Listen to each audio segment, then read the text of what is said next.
ठाणे ते उल्हासनगर लोकलमध्ये प्रवास करणाऱ्या 26 वर्षीय महिलेची दिव्यांगांच्या डब्यात छेडछाड झाल्याची धक्कादायक घटना उघडकीस आली आहे। ही घटना 2 डिसेंबर रोजी रात्री साधारण 8:15च्या सुमारास घडली। फिर्यादी महिला उल्हासनगर येथील रहिवासी असून नोकरीसाठी ठाण्यातून परतत होती।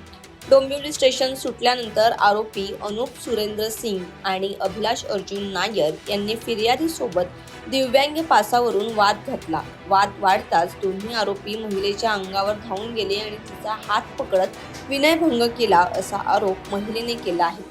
नंतर महिला आणि दोन्ही आरोपी उल्हासनगरला उतरले तेव्हा महिला, काही प्रत्यक्षदर्शी आणि आरोपी यांच्यात मोठा वाद निर्माण झाला। घटनेची माहिती मिळताच तात्काळ रेल्वे पोलीस हे घटनास्थळी पोहोचले तेव्हा त्यातील काही महिलांनी आपल्या सुरक्षेबाबत आणि आरोपींना आपल्या ताब्यात देण्याबाबत पोलिसांसोबत वाद घातला। घटना चिघळू नये म्हणून पोलिसांनी आरोपींना एका खोलीत बंद केले। काही काळानंतर परिसर शांत झाल्यावर पोलीस आरोपींना कल्याण रेल्वे पोलीस ठाण्यात घेऊन गेले। फिर्यादीने दिलेल्या तक्रारीच्या आधारे कलम 74 BNS अंतर्गत गुन्हा नोंदवण्यात आला असून कल्याण रेल्वे पोलीस ठाण्याचे वरिष्ठ पोलीस निरीक्षक पंढरी कांदे यांच्या मार्गदर्शनाखाली दोन्ही आरोपींना ताब्यात घेऊन अटक करण्यात आली आहे। घटनेमुळे महिलांमध्ये भीतीचे वातावरण निर्माण झाले असून रेल्वे प्रवासातील सुरक्षेचा प्रश्न पुन्हा एकदा ऐरणीवर आला आहे। आपल्या उल्हासनगरमध्ये राहणारे काही महिला मुली हँडिकॅप आणि लेडीज डब्यामधून येत होते। तर हँडिकॅप डब्यामध्ये आपल्याच परिसरातील ओळखीचे आहेत। तर ते काही बेवडे आणि ते काही जण होते असे विद्रोही।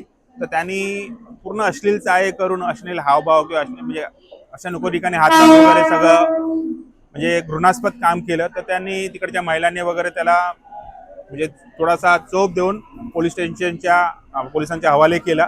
पण हे खूप निंदनीय गोष्ट आहे की हँडिकॅपमध्ये लेडीज डब्यामध्ये खरंच RPFचा जवान असणं गरजेचं आहे, कारण त्यात महिला पण येतात आणि अपंग असतो।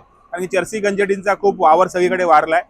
तर आमची पोलीस डिपार्टमेंटकडनं हीच विनंती आहे की त्यांनी यांच्यावरती कडक कारवाई करावी आणि ह्यांनी पुढे असा कुठला गुन्हा करू नये आणि ह्यांच्यावरती जी कारवाई होईल ती बघून दुसऱ्यांनी कोणी असा गुन्हा करण्याचा म्हणजे हे अजिबात प्रयत्न करू नये अशी आमची त्यांना विनंती आहे।